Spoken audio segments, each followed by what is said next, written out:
欢迎来到频道 Daily Star News， 订阅频道，不要错过当天最热门的新闻。我们今天的时事通讯涵盖以下内容：幸福到万家收视暴增，为人民服务是主因，罗晋赵丽颖不负众望。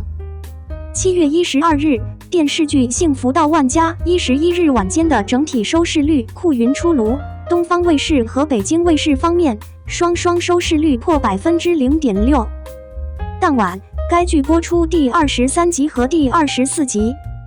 这部电视剧开播之后，酷云方面的收视率很长一段时间只能维持在 0.5%， 两家卫视均为此数字略微靠上一些。这部电视剧一度被认为进入到了收视率瓶颈期。然而，11日晚间的整体收视率超过 0.6%， 峰值收视率已经超过 0.7%， 并且向 0.8% 进发。显然，幸福到万家突破了自己 0.5% 的收视率瓶颈期，进入到了一个新的收视高度当中。为何11日晚间的剧情能够获得观众收视率上的认可呢？这里边其实藏着所有电视剧工作者们都应该注意的现象和内容。在第23集之前的剧作内容当中，大多是误会式的叙事，和幸福家如何因为跟万善堂家有误会而出现一个接着一个的纠纷，甚至于和幸福夫妻如何因为跟万传家有误会而不得不进城，王庆来如何跟弟弟岳父有误会而如何郁郁不得志等等。诚如我以往剧评文章所言，这种误会式的创作方法容易造成剧情的絮叨和失真，是晚会小品才会用的创作技法。这样的误会式大量叠加，即使幸福到万家有罗晋、赵丽颖这样的扛收视的演员，也依旧会遇到收视瓶颈。但是从第23集开始，幸福到万家其实进入到了一个新的叙事阶段，那就是真正的小人物的成长式和农民精神歌咏式当中。而且第23集和第24集的内容不再着力于对于所谓的农民劣根性的讽刺，而是把自己的叙事重点放在了对于小人物、小农民的热情歌咏上。这种歌咏是带来该剧收视率突然暴增的最重要原因，因为人民终于在这部电视剧当中看到了对于人民自己的歌咏。幸福到万家当晚收视率暴增的时间点是从第24集开始的。这个时间点上，为什么收视率突然猛抬头了呢？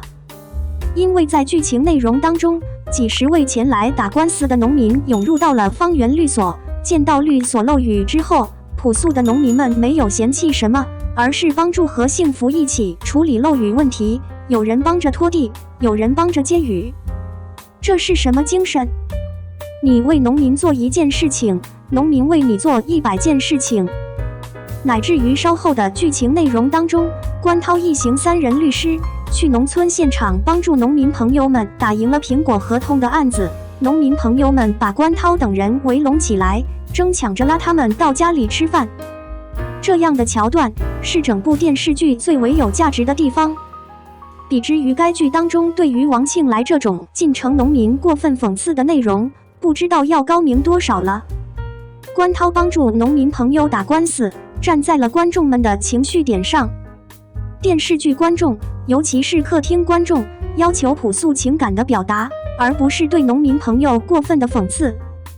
而在律所当中值守的和幸福与跨国公司老总的交谈，则和关涛律师正在打的农民朋友的官司交相辉映。和幸福的台词当中提到了法律工作者应该不忘初心，为人民服务，不因为服务对象有没有钱等等。这些话语对观众是具备情感共振效应的。电视剧的高级阶段就是赢得观众的情感认同。关涛等人显然是不忘初心的法律工作者，勇于为人民服务的好律师，最终也凭借自己的质朴、善良和专业的法律工作能力而获得了300万元每年的大单。对于观众而言，这个300万大单的剧情显然是符合观众期待，淳朴善良的观众们就是这么朴素的情感需求，不能让老实人吃亏。像该剧早前让王庆来这种淳朴善良的老实人黑化，就必然让大量观众反感对立的类似。反观何幸福、关涛角色，其实也是因为他们为人民服务，所以才会成为非常出彩的角色。罗晋最早被老编记住的角色，不是他在偶像剧、古装剧当中的角色，而是在《江山如此多娇》这部电视剧当中的蒲全生角色，这便是一个地地道道为人民服务的角色。这一次，罗晋带来的关涛，身上和骨子里边的，依旧是法律工作者为人民服务的精气神。这是罗晋能够让观众记住的最重要原因。何幸福这边，可以说这个角色是赵丽颖真正能够被观众记住的角色了。即使赵丽颖的粉丝们对其早前的那些玄幻剧、偶像剧吹出大天去，那些也不过是过眼云烟。演员真正能够被观众记住的角色，断然是现实题材当中的质朴、善良的角色才是。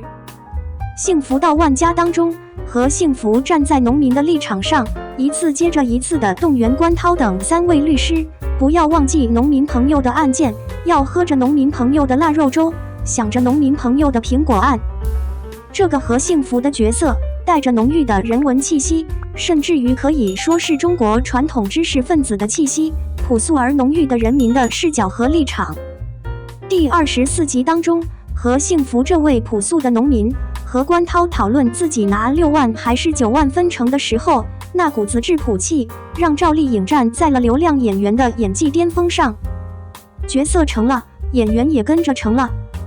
幸福到万家能够收视率突破0.5%的瓶颈，凭借的便是这种男女主角勇于为人民服务的气息。罗晋和赵丽颖也会凭借关涛与何幸福角色而被更广大的观众们记住。反观该剧早前的误会式创作下的失真，对质朴农民王庆来的黑化令人气愤等等，这一次他终于步入正轨，站在了观众们真正需要的情感点上。